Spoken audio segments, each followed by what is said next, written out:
Party people! Yeah! Tag team music in full effect. That's me, DC, the brain supreme. And my man Steve Rowland. We're kicking the flow. And it goes a little something like this. Hey guys, today we are going to learn how to draw a picture or landscape that shows perspective. Okay, so what is perspective? So when you're drawing a landscape, perspective is the representation of objects in three-dimensional space on a two-dimensional surface. So basically what that means is you're making things show depth. It's not going to be flat, it's going to show depth and dimension and volume. So here's an example. If you have two trees and they're the exact same size, but one is 3 feet away from you and one is 30 feet away from you, the one that is closer to you will appear bigger because of perspective. Perspective tricks our eyes into thinking two objects that may be the same size are different sizes because of the distance.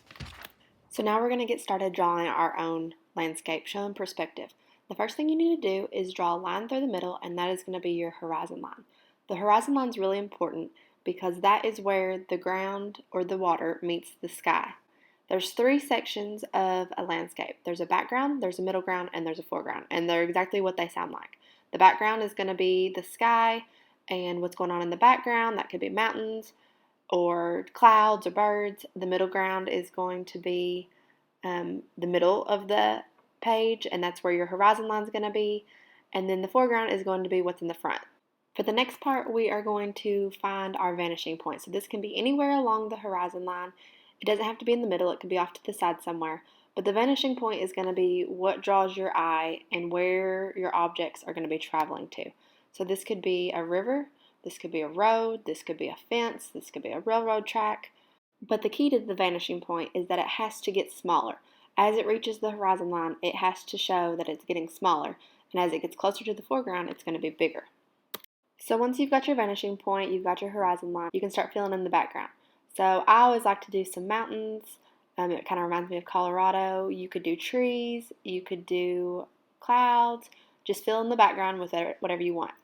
You could add a sun coming up over the mountains, or you could have it in the middle of the sky, or not showing at all depending on what type of day it is.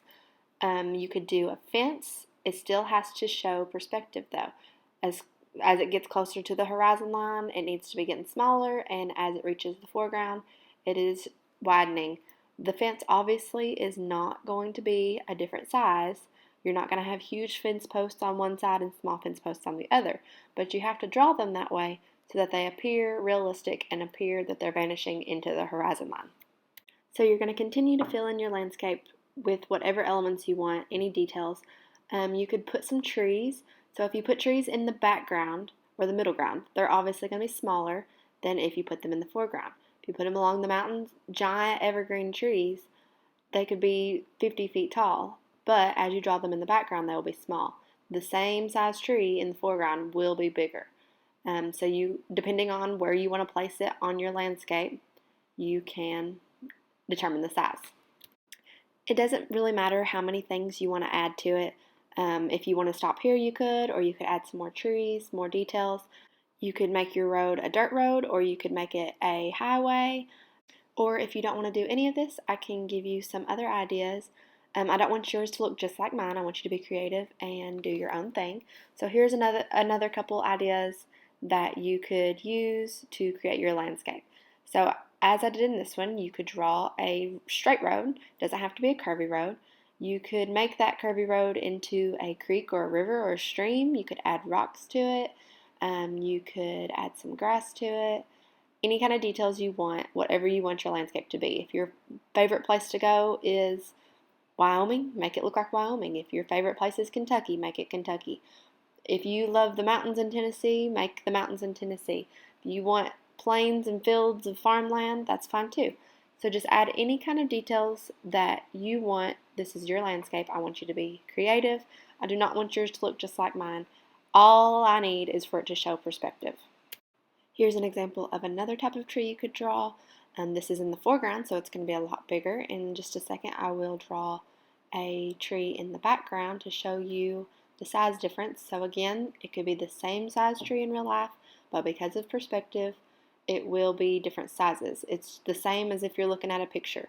If you take a picture of a mountain far away, the trees on that mountain are going to be tiny compared to the trees in your front yard because you're closer to the trees in your front yard.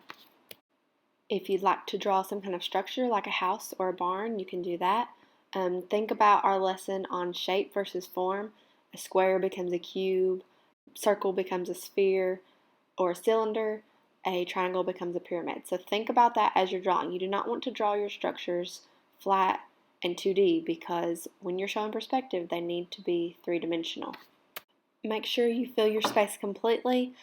Even if you look out into a flat field, there's still things that you could draw. You could draw plants, grass, crops, animals, anything that will fill the space and give it dimension and depth and show perspective.